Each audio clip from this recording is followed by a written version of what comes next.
Hey everybody, Martina here. How are you doing? Do I have something cool to share with you today? I am so excited. I can't wait. I made roasted potatoes and my husband had this genius idea to add a secret ingredient. It's just so amazing. I made it already 3 or 4 times and I love it every time. It's just incredible. As you see, I can't find the words for it.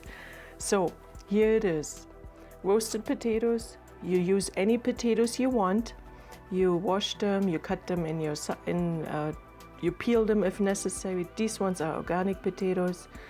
So I did peel them a little bit whenever I thought it should come off. Make sure they are approximately the same size, not too big, and you wash them and then you dry them and you take out the excess liquid. You don't want them totally dry, but you don't want them soaking wet, because if they sit for a while they will release more moisture, and then you don't want the liquid in the bottom because it will take off the coating from the potatoes.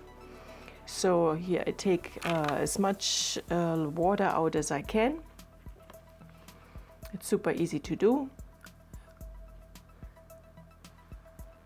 And then I am preparing my spices. The spices is totally up to you. I always tend to use the same one, nutritional yeast. Do you recognize those little scoop? The little scoop there? They're from the olden days when we used to take whey protein and all those kind of things. I kept the scoops and they're so handy. So I used, as I said, nutritional yeast, some turmeric, and here I have some of my hot peppers, dried hot peppers. I'm not sure which kind it was. It doesn't matter. Use anything you like. Some dried paprika, some black pepper, and I did add some salt too, which you can see.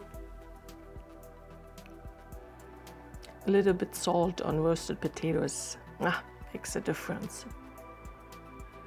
Give it a good mix and then you put it over your potatoes. But here is my secret ingredient: apple chunks. You would have never guessed. So I core my apple, peel them, put them in about the, I don't know what the chunk size is, but you don't want them too small because you don't want to make applesauce. I used 1.5. I'm not sure how many potatoes I used. It was a big bag, and I used 2 trays, baking trays.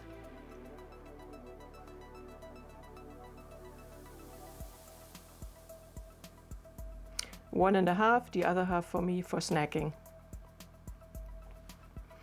I preheat my oven to about 500. I always use for potatoes around 500.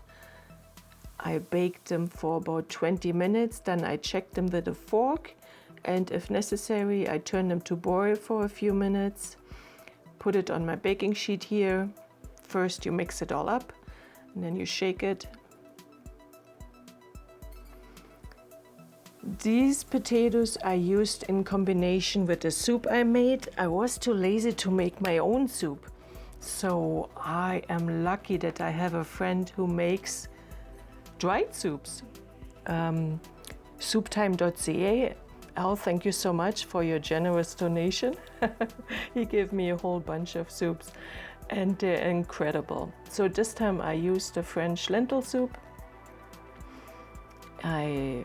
What did I do? Yeah, I fried up some onions, added all the ingredients from the sleeve, added the water, some carrots, and some cooked grains I had in the fridge. And this was fantastic. If you're lazy, you don't have time to really stay over your stove and cook, get those soups. They're just fantastic. I know I shouldn't say it because I cook for a living. I make soups, but this is really good. So I make sure all the potatoes are in the same size roughly. Put it in the oven. check it for after about 20 minutes or so. The potatoes are mixed with the apples and the spices all together, so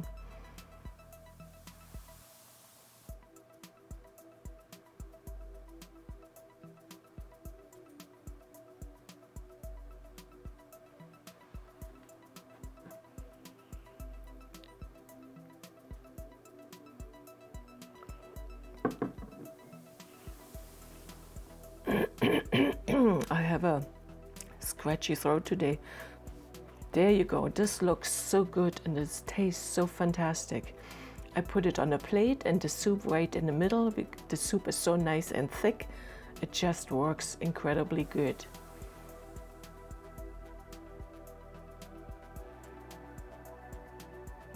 I can't wait to make this again.